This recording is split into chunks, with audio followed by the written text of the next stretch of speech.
to the American people for your outpouring of love and support following the assassination attempt at my rally on Saturday.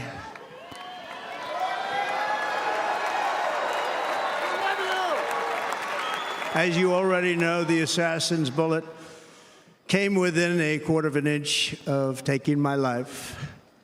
So many people have asked me, what happened? Tell us what happened, please. And therefore, I will tell you exactly what happened, and you'll never hear it from me a second time because it's actually too painful to tell. It was a warm, beautiful day in the early evening in Butler Township in the great Commonwealth of Pennsylvania.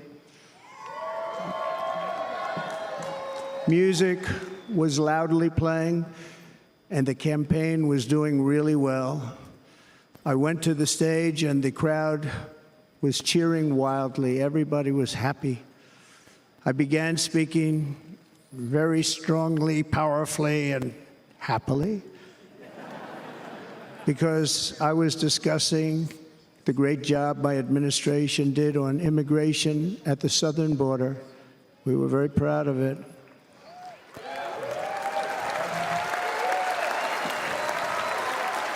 Behind me and to the right was a large screen that was displaying a chart of border crossings under my leadership. The numbers were absolutely amazing. In order to see the chart, I started to, like this, turn to my right and was ready to begin a little bit further turn, which I'm very lucky I didn't do, when I heard a loud whizzing sound and felt something hit me really, really hard on my right ear. I said to myself, wow, what was that? It can only be a bullet.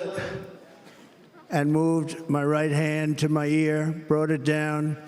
My hand was covered with blood, just absolutely blood all over the place.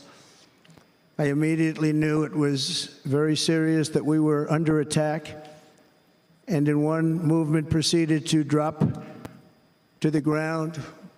Bullets were continuing to fly as very brave Secret Service agents rushed to the stage, and they really did. They rushed to the stage.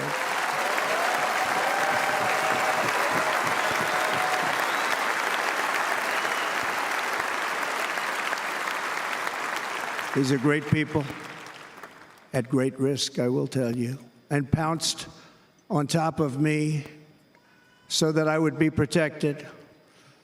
There was blood pouring everywhere, and yet, in a certain way, I felt very safe because I had God on my side. I felt that.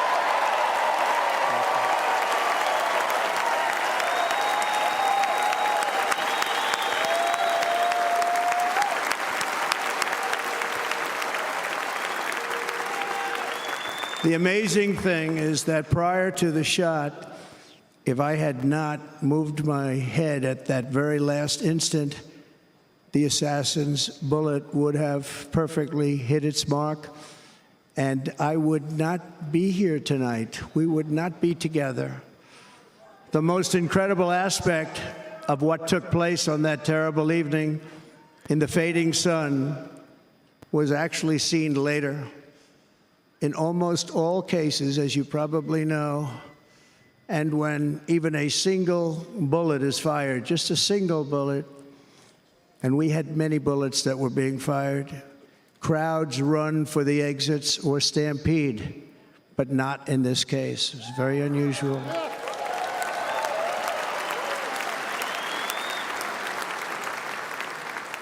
This massive crowd of tens of thousands of people stood by and didn't move an inch. In fact, many of them bravely but automatically stood up looking for where the sniper would be. They knew immediately it was a sniper. and then began pointing at him. You can see that if you look at the group behind me. That was just a small group compared to what was in front. Nobody ran, and by not stampeding, many lives were saved. But that isn't the reason that they didn't move. The reason is that they knew I was in very serious trouble. They saw it. They saw me go down. They saw the blood and thought, actually, most did, that I was dead. They knew it was a shot to the head. They saw the blood. And there's an interesting statistic. The ears are the bloodiest part. If something happens with the ears, they bleed more than any other part of the body. For whatever reason, the doctors told me that. I said, why is there so much blood? He said, it's the ears. They bleed more. So we learned something, but they just, this beautiful crowd, they didn't want to leave me. They knew I was in trouble. They didn't want to leave me. And you can see that love written all over their faces. Incredible people. They're incredible people. Bullets were flying over us, yet I felt serene. But now the Secret Service agents were putting themselves in peril. They were in very dangerous territory. Bullets were flying right over them, missing them by a very small amount of inches. And then it all stopped. Our Secret Service sniper, from a much greater distance and with only one bullet used, took the assassin's life, took him out.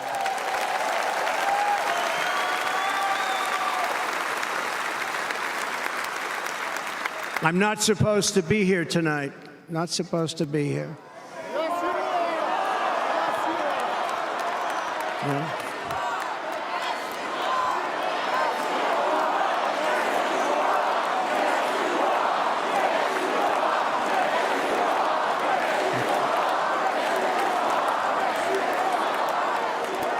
Thank you. But I'm not. And I'll tell you, I stand before you in this arena only by the grace of Almighty God.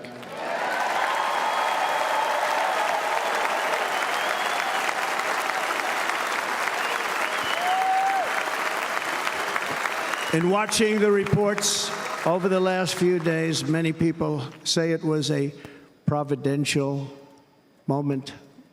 Probably was. When I rose, surrounded by Secret Service, the crowd was confused because they thought I was dead, and there was great, great sorrow. I could see that on their faces as I looked out.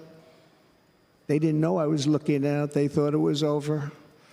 But I could see it, and I wanted to do something to let them know I was okay. I raised my right arm, looked at the thousands and thousands of people that were breathlessly waiting, and started shouting, "Fight, fight, fight."